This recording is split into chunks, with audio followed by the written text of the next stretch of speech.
iki mbok tanggung jawab ngene iki. Ya ra baik. Iki mbok tetokke rasisan ki. Ini ganti caret yang ketiban. Sih Mbak panas banget loh iki. Sama. Tuncake mohon. Ya ampun, Pak. Ya pisan-pisan. Iki marahe udano. Jero terus iki. Jogging. Iki kula dongani metu piyaine lho, Pak.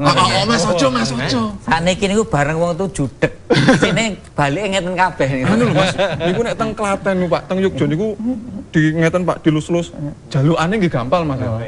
Dana rekonstruksi. Ayo to kan anak. Niki ora niki nyinggung niki caret kula niki ketibanan anu Belanda. Kok juto? Niki kan peyok-peyok niki.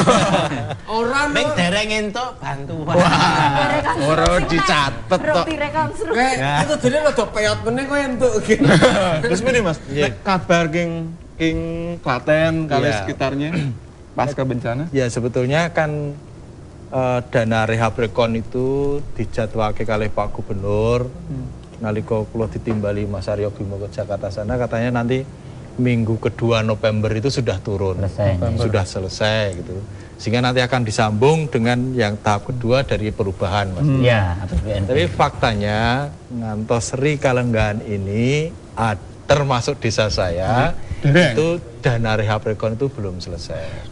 Masih yang namanya administrasinya katanya masih begini dan sebagainya. Mangkene anu mawon, kula nyuwun nomere tak tilpuni. Kayak Mas Aryo. Ini juga saya sekaligus matur kali Mas Aryo Bimo gitu loh.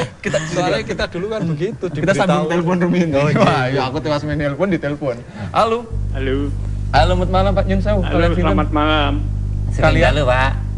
Pak Satrio Utomo. Pak Satrio Utomo. Boyolali. Oh, monggo kalian paneng kalian Pak Aryo juga. Ini kebetulan saya tertarik bisa wawancara langsung dengan wakil dari Boyolali. Wawancara tahun ini mboten iki jagongan. Ya, tapi kan ini Pak Aryo Bimo itu kan mewakili Boyolali juga khususnya itu. Nggih. Jadi saya sangat berharap dari jauh Pak Aryo Bimo masih punya nurani untuk memperjuangkan rakyat kecil. Wah, betul. Yang sebetulnya Pak Aryo itu memang salah kami sendiri orang kecil ini. Karena apa? Sebetulnya tiap-tiap kampanye baik itu legislatif, eksekutif dan sebagainya para pemimpin itu kan sudah sama-sama kita dengar. Yang akan saya perjuangkan rakyat mati sampai mati. Nah, kita ini rakyat sekarang kan belum mati. Jadi memang nunggu matinya aja ini. Jadi yang salah itu kami. Saya sekarang menyadari. Karena tiap kampanye kan begitu, eksekutif legislatif akan saya perjuangkan rakyat sampai mati. Nah jadi sekarang itu kami menyadari kami yang salah menangkap atau menerima. Sekarang kami baru 3/4 mati. Jadi belum selesai perjuangan itu. Tapi saya harapkan tidak semuanya begitu. Terutama Pak Aryo. Yang keduanya Pak, mengenai korupsi tadi saya sangat mendukung Pak Wiryo tadi. Itu saya rasa sampai kiamat kalau tidak diambil jalan satu-satunya itu tidak akan selesai. Karena bagaimanapun juga di Indonesia ini yang memimpin kita itu terus terang aja maaf ya Pak ya, terutama penegak hukum dan yang lain-lainnya itu sudah banyak S1, S2, S3 sampai S4. Tapi metalnya lebih berharga es lilin, Pak. Berharga es lilin mulai. Jadi itu pendidikan itu maka itu Pak. Moral. Sebetulnya kalau yang korupsi tadi Pak, untuk saya itu tidak begitu resah. Karena yang korupsi itu sudah setengah umur ke atas dan tidak lama lagi akan modar itu Pak. Tapi Pak Rio, supaya nanti Pak Rio bisa membicarakan cari solusinya di pusat DPR Pak ya. Itu nepotisme terutama yang berhubungan dengan penerimaan pegawai. Khususnya lagi Pak, itu yang di bagian pendidikan. Seperti Polwan, Akpol, Angka Abri dan sebagainya. Itu di masyarakat kan bukan rahasia lagi Pak. Kalau Polwan itu habis 70-80 juta. Kalau Akpol itu 100 juta.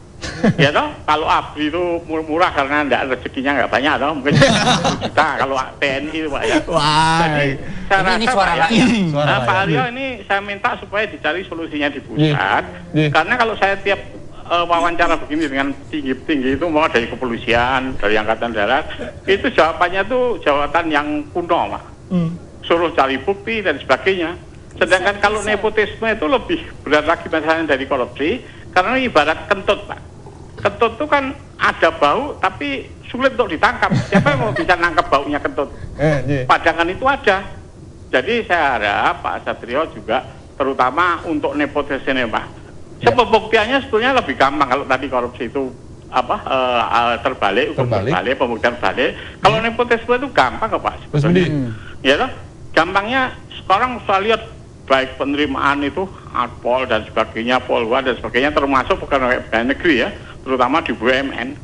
Itu belum pernah saya dengar yang namanya tukang sapu itu jadi katakanlah jadi Akpol atau jadi TNI Akabri apa ini kan gampang dibuktikan itu Pak. Katanya tidak pakai apa-apa. Katanya tidak pakai apa-apa Pak. Tapi faktanya yang masuk itu di sekitar kita lah, mungkin sekitar Pak Aryo juga. Tidak ada yang namanya anak orang kecil itu bisa jadi katakan Akpol, Polwan. Jadi itu tidak rahasia hukum lagi Pak. Itu saya mohon dengan harap dan sangat kalau perlu dengan tangis saya Pak. Tolong Pak Aryo bisa pecahkan di DPR dan cari solusinya karena itu lebih berat dari korupsi Pak. Karena mau tidak mau Pak, kalau dia mau tidak mau tahu Pak, kalau orang tuanya ini nyogok menjadi polwan, polisi, tentara, pegawai negeri, mau tidak mau dia akan mengulangkan modal Pak. Seperti dosen aja kalau saya dulu pakai 30 juta, kalau mau lulus dengan saya 40 juta. Ya Pak. Jadi saya harapkan Pak Aryo betul-betul memikirkan rakyat kecil itu kalau negara kita mau tidak dijual lagi Pak. Kalau akhirnya lama-lamanya nanti negara kita dijual Pak. Soalnya apa? Semuanya sudah jual beli. Ya maka itu saya harap dengan sangat Pak. Kalau korupsi ya terus terang aja maaf ya Pak. Tidak lama lagi semua itu akan modar itu. Ya aja nanti di neraka aja. Saya sekarang ini kalau ninggal orang korupsi itu saya nggak banyak cerita Pak. Hanya tinggal mendoakan aja supaya nanti di neraka dapat hukuman yang setimpal. Tapi yang nepotisme itu Pak, itu generasi muda loh Pak. Harus diberantas Pak. Dan itu generasi muda masih lama Pak. Mau dinas nanti letnan 2, letnan 1 sampai ke kolonel itu masih 20 tahun lagi. Jadi itu bibit yang paling unggul untuk korupsi itu karena dia masuknya dengan nepotisme. Gitu. Nah, itu terima kasih.